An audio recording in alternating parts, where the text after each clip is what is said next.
Работа над постановкой «Сыновья Мулы» началась несколько недель назад. Однако перед тем, как выйти на сцену, актеры вместе с режиссером провели тщательный анализ пьесы. Самое главное, на взгляд режиссера Михаила Базоркина, чтобы актеры по-настоящему прочувствовали своих героев.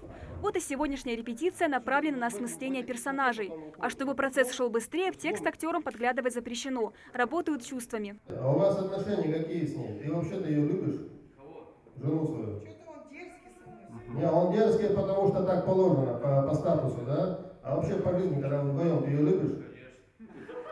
Пьеса Михаила Булгакова была написана 95 лет назад, специально для постановки на сцене Русского театра Владикавказа. История разворачивается в предреволюционном ингушском обществе начала 20 века. У Мулы Хасбота двое сыновей – офицер и студент-революционер. В течение пьесы зрители наблюдают, как в одной семье происходит конфликт между традиционным и прогрессивным обществом, которое требует нововведений в семейно-бытовом укладе ингушей. Однако спустя годы сам Булгаков отзывается о пьесе как о самой бездарной работе в своей карьере. По иронии судьбы, из всех пьес, написанных Булгаковым в Владикавказе, уцелела лишь «Сыновья Мулы». Поэтому в нынешней постановке Михаил Базоркин меняет местами образы героев, вкладывая куда более глубокий смысл как в саму пьесу, так и в персонажей. У Булгакова антигерой – это Мула.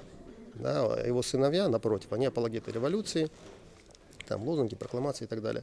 В моем случае у меня главным героем вот остается Мулла, только он в данном случае, я подвожу иную философию под эту историю, он страдает, потому что он мудрее, он смотрит дальше, он прозорливее, и он понимает, что нужно спасти народ, нужно, чтобы когда вот такие катаклизмы социальные, безумные, когда вот схлестываются такие стихии, красные, белые и так далее, вся эта гражданская война, то нужен маленький народ, который все это может смести, нужно как-то его спасти, семью спасти, традиции сохранить. Он стоит на этих позициях. А его сын, который отучился где-то, он несет красное знамя, понимаешь, вот, несет идею, революционную идею в массы.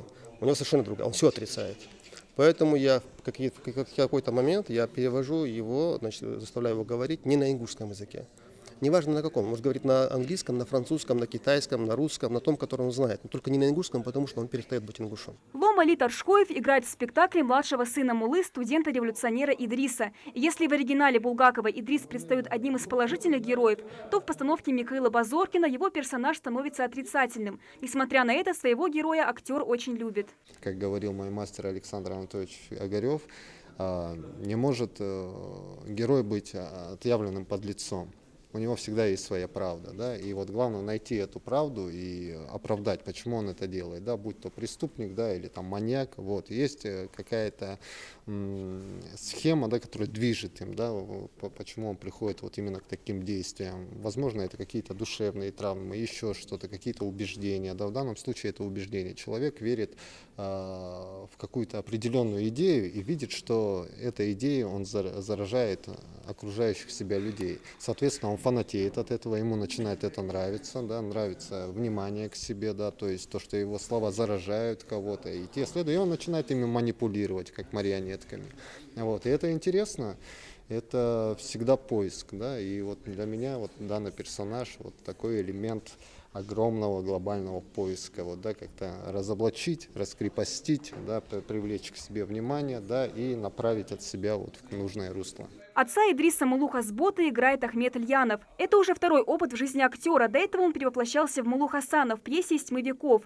Безусловно, Мулла Идрис гораздо ближе Ахмету Ильянову, поэтому работать над персонажем – одно удовольствие. Источник Булгакова – это человек, который очень циничный, который пытается пристроиться к разным жизненным обстоятельствам, политическим, социальным, если меняются.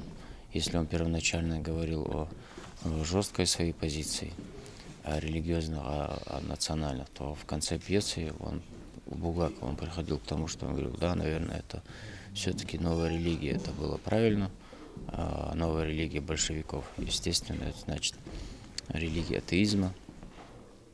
Он принимал эту позицию в пьесе. А в нашей пьесе он от начала до конца стоит на позиции сохранения национального колорита и его религиозных ценностей, общечеловеческих ценностей. По мнению Михаила Базоркина, в новой обработке пьеса будет особо актуальна для ингушского общества, хотя работа над ней тяжелый труд, в связи со спецификой самого текста. Однако результат того стоит. Главное – это достучаться до ингушского зрителя, призывая его чтить традиции своего народа. Я сторонник традиций. и детей своих воспитываю, и в семье. Как бы, да, для меня вот те вот незыблемые постулаты, я считаю, что без них, это как вот, если вы вот, там, кстати, я такой текст вложил в уста муллы, это все равно, что вырвать скелет у общества. Вот, основной наш скелет, наша традиция, это наша сущность. Это делает нас нами.